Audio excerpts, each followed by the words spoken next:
Ramaiah university of applied ಸೈನ್ಸಸ್ಗೆ ಮಹತ್ವ ಎನಿಸುವಂತಹ ಮೈಲಿಗಲ್ಲು ಸೋಮವಾರ ದಾಖಲಾಯಿತು. ಆರ್ಎಂಸಿ ಆಡಿಟೋರಿಯಂನಲ್ಲಿ ವಾರ್ಷಿಕ ಪದವಿ ಪ್ರದಾನ ಸಮಾರಂಭ ನಡೆಯಿತು. ಒಟ್ಟು 2095 ಪದವಿಗಳನ್ನು ವಿತರಣೆ ಮಾಡಲಾಯಿತು. ಈ ಪೈಕಿ 50 ಪಿಎಚ್ಡಿ ಮತ್ತು 698 ಸ್ನಾತಕೋತ್ತರ ಹಾಗೂ 1347 ಪದವಿ ಪ್ರದಾನ ಮಾಡಲಾಯಿತು. ಶೈಕ್ಷಣಿಕವಾಗಿ ಅಮೋಘ ಸಾಧನೆ ತೋರಿದಂತಹ ವಿದ್ಯಾರ್ಥಿಗಳಿಗೆ 107 ಪದಕಗಳನ್ನು ವಿತರಿಸಲಾಯಿತು.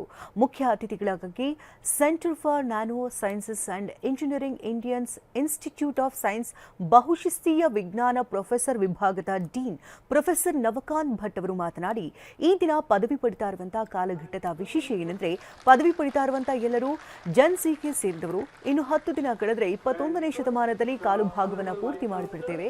ನೀವು ಎಲ್ಲರೂ ಸ್ಮಾರ್ಟ್ ಫೋನ್, ಇಂಟರ್ನೆಟ್, ಸಾಮಾಜಿಕ ಮಾಧ್ಯಮ, ಡಿಜಿಟಲ್ ಬ್ಯಾಂಕಿಂಗ್ ಇನ್ನು ಅನೇಕ ತಂತ್ರಜ್ಞಾನದ ಜೊತೆಗೆ ಬೆಳೆದಿದ್ದೀರಿ.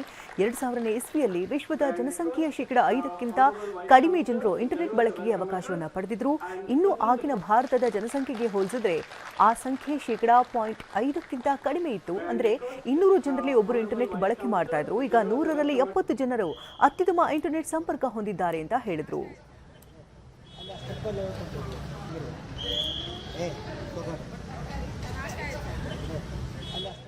ರಾಮಯ್ಯ ಯೂನಿವರ್ಸಿಟಿ ಆಫ್ ಅಪ್ಲೈಡ್ ಸೈನ್ಸಸ್ಗೆ ಮಹತ್ವ ಎನಿಸುವಂತಹ ಮೈಲಿಗಲ್ಲು ಸೋಮವಾರ ದಾಖಲಾಯಿತು.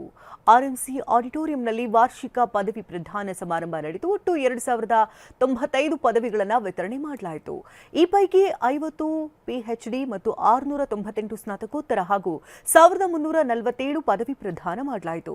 ಶೈಕ್ಷಣಿಕವಾಗಿ ಅಮೋಘ ಸಾಧನೆ ತೋರಿದಂತಹ ವಿದ್ಯಾರ್ಥಿಗಳಿಗೆ 107 ಪದಕಗಳನ್ನು ವಿತರಿಸಲಾಯಿತು. ಮುಖ್ಯ ಅತಿಥಿಗಳಾಗಿ centre for nano sciences and engineering Indian institute of science ಬಹುಶಿಸ್ತೀಯ ವಿಜ್ಞಾನ ಪ್ರೊಫೆಸರ್ ವಿಭಾಗದ ಡೀನ್ ಪ್ರೊಫೆಸರ್ ನವಕಾಂತ್ ಭಟ್ ಅವರು ಮಾತನಾಡಿ, ಈ ದಿನ ಪದವಿ ಪಡಿತಾ ಇರುವಂತಹ ಕಾಲಘಟ್ಟದ ವಿಶೇಷ ಏನೆಂದರೆ ಪದವಿ ಪಡಿತಾ ಇರುವಂತಹ ಎಲ್ಲರೂ ಜನ್ಸಿಗೆ ಸೇರಿದವರು. ಇನ್ನು 10 ದಿನ ಕಳೆದ್ರೆ 21ನೇ ಶತಮಾನದಲ್ಲಿ ಕಾಲು ಭಾಗವನ್ನು ಪೂರ್ತಿ ಮಾಡಿಬಿಡ್ತೇವೆ. ನೀವು ಎಲ್ಲರೂ ಸ್ಮಾರ್ಟ್ ಫೋನ್, ಇಂಟರ್ನೆಟ್, ಸಾಮಾಜಿಕ ಮಾಧ್ಯಮ, ಡಿಜಿಟಲ್ ಬ್ಯಾಂಕಿಂಗ್ ಇನ್ನು ಅನೇಕ ತಂತ್ರಜ್ಞಾನದ ಜೊತೆಗೆ ಬೆಳೆದಿದ್ದೀರಿ. 2000ನೇ ಇಸ್ವಿಯಲ್ಲಿ ವಿಶ್ವದ ಜನಸಂಖ್ಯೆಯ 5%ಕ್ಕಿಂತ ಕಡಿಮೆ ಜನರು ಇಂಟರ್ನೆಟ್ ಬಳಕೆಗೆ ಅವಕಾಶವನ್ನು ಪಡೆದಿದ್ರು. ಇನ್ನು ಆಗಿನ ಭಾರತದ ಜನಸಂಖ್ಯೆಗೆ ಹೋಲಿಸಿದ್ರೆ ಆ ಸಂಖ್ಯೆ 0.5ಕ್ಕಿಂತ ಕಡಿಮೆ ಇತ್ತು. ಅಂದ್ರೆ 200 ಜನರಲ್ಲಿ ಒಬ್ಬರು ಇಂಟರ್ನೆಟ್ ಬಳಕೆ ಮಾಡ್ತಾ ಇದ್ರು. ಈಗ 100ರಲ್ಲಿ 70 ಜನರು ಅತ್ಯುತ್ತಮ ಇಂಟರ್ನೆಟ್ ಸಂಪರ್ಕ ಹೊಂದಿದ್ದಾರೆ ಅಂತ ಹೇಳಿದ್ರು.